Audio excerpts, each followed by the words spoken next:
Aloha! Hey, it's Julie Ziemelis, just 365 Hawaii Group, Keller Williams Realty, and I am here today with Amber Haley from Real Brokers. Yeah. There we go. And we're in our cool studio with our cool microphones because Amber's so amazing. We want to make sure that you look professional. And also, it's going to be a good opportunity for us to get our microphones on for our podcast, which is now getting over 200 downloads.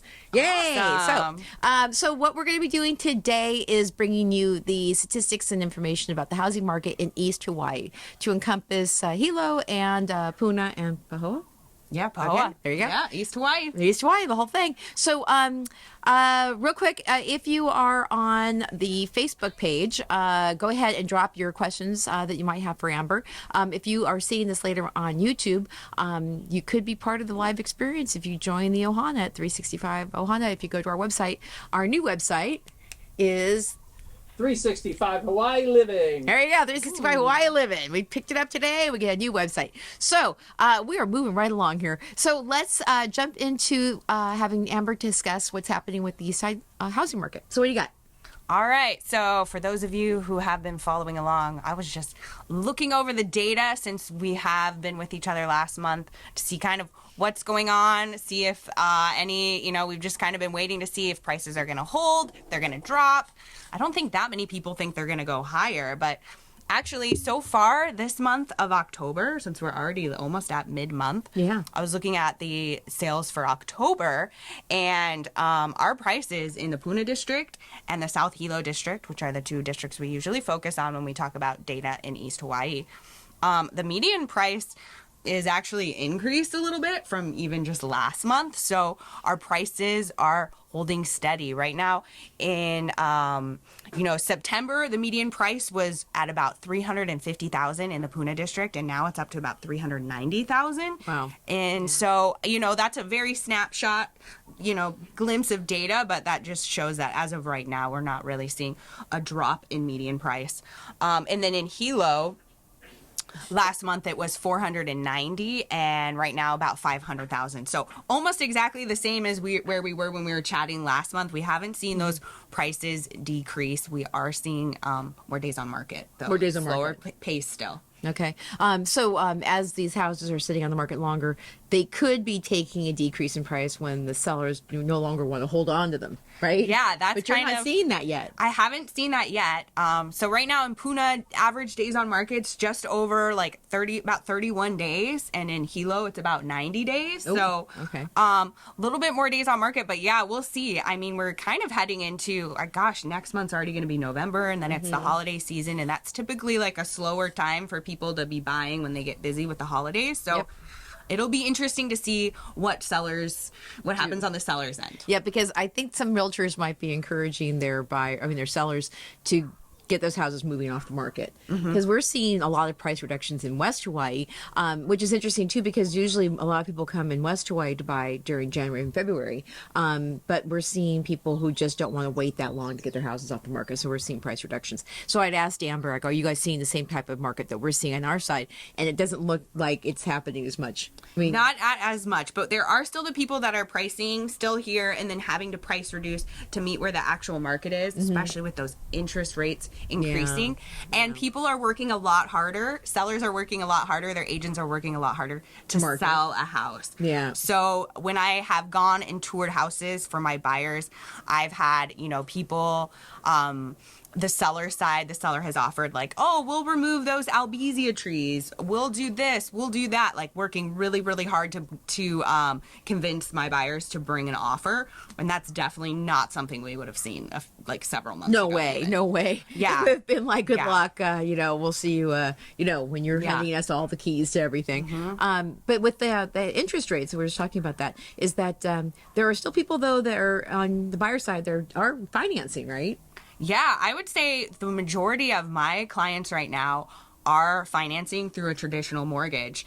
And so that's going to be kind of interesting because of the rates are increasing. Yes. In fact, I was looking today, and you guys who are out there watching the economy, the feds, they say have a tendency to wait too long to put the brakes on the economy, and then when they do, they put them on too hard. And so now they're saying this is like going to be, you know, affecting really the world as we go forward. You know, the rumor is that they're not quite finished raising rates. Yeah. So, you know, what we're seeing, I think, is some of the people that I've talked to, that they still want to get in because, you know, life is still happening, and if they keep waiting for something to quote get better, that's not, they're spending less time enjoying their lives in Hawaii. And so at this point, people are just saying, well, you know what, we can buy a house now, and if we have to refinance when the mortgage rates come down eventually, like, you know, next year or something like that, they can do that at that point. If they come down. Yeah. I mean, this well, might be. okay, I mean, when we heard our mortgage report from the Wind team, they do see that you know, when the feds kind of put the brakes on the economy, rates go up, and then when they even, you know, they level down again, those will come down a little bit, but probably not 2.5%. Yeah, we but probably you know, we've won't lost see that. but you know, we'll see. You know, the people that need to really be careful are the people who have not had their mortgage partners tell them what they're still qualifying for with the rise in interest rates.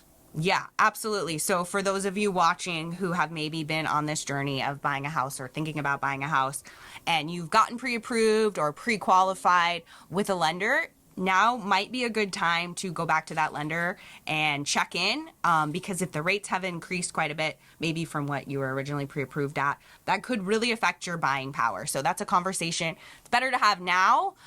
You know, I'm not saying to be afraid of anything or that you won't be able to buy anything, but that does really affect buyers' power. So it's good to just be empowered with that information before you know, keep going and falling in love with homes on the internet and all of that. And then you find out that you're, you know, $30,000 short or something. But the good news is that it sounds like people are still selling houses. You know, in East Hawaii, there obviously is an inventory shortage. And so we tell people that maybe you can't find perfect right now, and you might have to like realize that, you know, where there used to be 50 houses on the market, there's like, you know, 7. But you're still seeing people still buying homes, right? Yeah, definitely still buying homes. And I think that it is a lot less competitive still. Usually when I go into tour a property, it used to be there would already be offers on it, and now most of the time no offers on the table is what I'm told. Bring us an offer. What do you need? Here's this, here's that. Hey, I actually am pretty sure I can get the seller down this much, just so you know when you write your offer. Stuff that I didn't hear a few months ago. There is still opportunity there. If you're a buyer, check in with your lender again about those rates. But, you know, I kind of agree, like, it kind of is what it is. I know, I think it was Marla Wynn, she was it her that said, like, don't fall in love with the house, not the rate. Right. Date the house, not the rate. Date the house. Don't date the rate. Yeah. Because you know what, again, there's some great opportunities for buyers at this point where they can negotiate and things slow down. And if things start cooking again, you know, then you're back out in the space where you're dealing with other people. So, you know, we were talking about this last time too. People might laugh and say, really? Now's the time to buy? Well, probably is.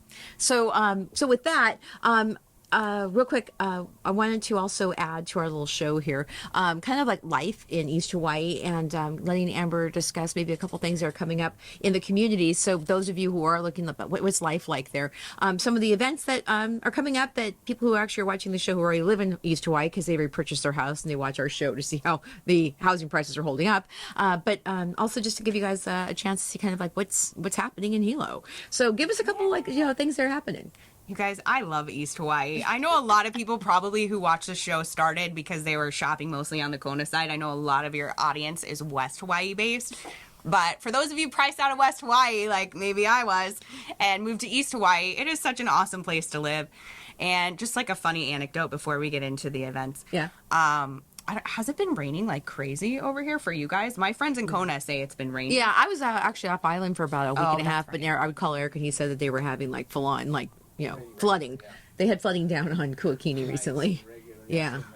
I've just heard from all the people on the Kona side how rainy it's been every day, and I just want you to know I live in East Hawaii, and it has been sunny and beautiful and gorgeous and paradise, and I've just completely fallen in love with East Hawaii all over again, and I just want you all to know that it's not just this rainy, dreary place. It's just such a beautiful place to live. Yeah, and you're probably not getting this either. Can you see the fog out there? We do not have we have better air quality. Yes, they do. Right now, I'll give them that. Definitely, almost all of the time than over here. You do have a great sunset, though. I'll give you. Yeah, because it kind of like lights up with it, and also, well, the fact that we do have a sunset because you guys don't. I know. We have a sunrise for Yeah. those who choose to be up during Get that early time. in the morning. Yeah. But yeah, the east side of the island is such a fun place to live. One of the new things, I get really excited about events right now because we have all kind of been in this weird world for the last few years, and I feel like we don't get to see each other as much. So I'm super excited to be not only doing real estate events in person more and more again, but there's just some cool community events that some of you guys watching might be interested in. One of them is the Friday night market in Hilo. So it used to just be kind of a first Friday of the month thing, just like a lot of the towns around the Big Island would have, like First Friday, where there'd just be fun things going on downtown. But Hilo actually has a night market every Friday now. Okay. With vendors and fun stuff going on. So just No, go to when you downtown say Hilo, like downtown, what does that mean? Like on so like Kamehameha? Or yeah, like downtown by the Bayfront. Bayfront, okay. There's gonna be vendors and fun stuff every Friday. Yeah. super fun. No, I mean, I'm like, come on, because I want to go too, because Eric wants to go too. So is this like in that big lawn area down across from like Pesto's, like that area? Or is it where the farmer's market It's like is? by a farmer's market. Okay. Yeah. Because Yeah, I'm gonna do more on this. that side. We're gonna go down there and show a video of this because I want to show people kind of life in East Hawaii, and that sounds like a lot of fun because there's probably live music. Yeah. Probably like Yeah. fun things to do at night. So that'd be fun. Super fun. And then probably I would guess the first Friday one is probably a little bit bigger. I haven't made it to first Friday since we've started doing things again. But that first Friday is always a fun thing in Hilo. And then I don't want you guys to miss because it is my favorite night of the year and I haven't gotten to go to it for years because of COVID, Black and White Night in Hilo. That's coming up the first Friday of November, which I think is going to be before our next podcast. So Yeah. Black and White Night in Hilo, it's just like a big party. A lot of people from West Hawaii will drive over for it. Everybody in East Hawaii comes out for it. Just kind of everywhere in downtown Hilo, they shut down some of the blocks. It's just like a huge block party. A lot of the restaurants and different places will open. They'll have music, different events, and everybody dresses in black and white. That is mandatory. You show up in black or white, whatever you want, a combo of both. It's a super fun time. So Friday, November 4th, I will see you all, hopefully, at Black and White Night in Hilo. It's a big party. Yay, good. Man, you're doing that's more than what we're doing here in Hawaii. I mean, Yeah. West Hawaii. Yeah. And then also you just because there's a couple theater people who like things. There's also a Rocky Horror Show. Yeah, I guess, 'cause October. That's a big deal over here. So I found out they were doing it over in the Palace Theater in Hilo as well. Yeah. And so people get dressed up and they throw things and stuff like that. It's kind of fun. And in terms of trick or treating in East Hawaii, is that a thing? I think it's more of a thing if you go to an event, so like different churches and community events. A lot of East Hawaii is like pretty rural. So as far as neighborhood trick-or-treating, I don't think there are too many neighborhoods that do that if you're looking for that kind of trick-or-treating experience with kids. But definitely there'll be some Halloween events, and maybe we can post some in the group if we see some come up for you guys. But yeah, it's a super fun time of year, and come out to First Friday and definitely come out to Black and White Night. Hopefully I'll see you guys there. Please say hi if you see me at the Black. We're gonna go. We're gonna go. Eric has a question. Repeat what you say. So, Okay.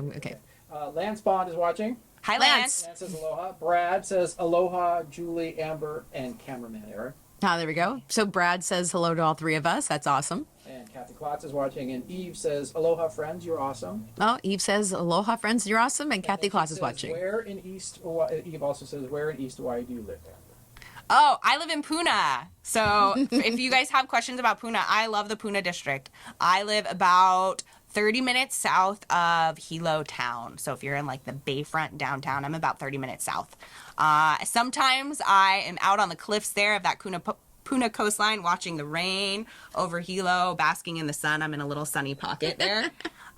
So yes, especially if you have questions about Puna, I can tell you firsthand what it's like to live there. Do you Yeah. do a little, just a comparison on where they are and the differences? Just a quick little, since we got some extra time. Yeah, like in terms of like Puna versus Hilo. Puna versus Hilo. Let's talk about that a little bit. Okay. So Hilo is like the main town. So if you've ever been to the Bayfront, that's where the university is, the hospital. It's a little bit more, I hesitate to call it urban, but compared to Puna, it's a little bit more urban. Generally speaking, like the neighborhoods there, you know, the lots are a little bit smaller. Oh, look, I have a visitor. Oh, that's How great. precious is that? And Puna, I like to call it the Wild Wild West, even though it's kind of the Wild Wild East on Big Island. Puna is a little bit, generally speaking, more rural. Your money goes a lot farther in Puna than it does in, as far as real estate goes, in the Hilo district. Puna is probably a little bit sunnier than Hilo itself, but we are still on the wet side of the island over there. A lot of the like working community, it's kind of like people commute from Puna into Hilo, or even from North Hilo, they'll come down into Hilo. Puna also is more affordable because it is in riskier lava zone. And then when the riskier lava zones make it so that the housing prices are a little bit lower. I'm working here with because Amber knows more than I do. It's okay. You're doing great. We'll talk more about it next month. We'll also drop more videos as we create some. We're going to be trying to get out to hopefully the east side to do some holiday watching, Eric and I. So you guys keep your eye on the 365 Hawaii channel. Other than that, I think that we've done a pretty good job of telling them what's happening in the housing market. Yeah. But if you guys want to tune in tomorrow, if you're looking for West Hawaii statistics, I'm speaking with Lance tomorrow at 4, and then a week from today we're going to be doing the TTT, which is Amber and Lance and 4 other realtors from around the whole island discussing the different markets around all of Hawaii Island. So tune in for that. That's a Zoom call, so you're going to need to look on the Facebook page for that Zoom link. And if you're catching this on YouTube or on the podcast and you want to be part of that, send me an email at julie@Ziemelis.com and I'll get you that link and you can be part of the entire island-wide experience. Also, if you are looking for resources, if you're thinking about moving to the island, I do have an East Hawaii moving guide that I can send you a PDF and we give those away for free. And I also have my Insider's Guide of Buying real estate on the Big Island of Hawaii available if you'd like that. So thank you guys for being here. And if we don't have any further questions from the Peanut Gallery over on Facebook, we will wrap it up and say thanks for joining us. And thank you, Amber, for joining us as well. Okay. Aloha.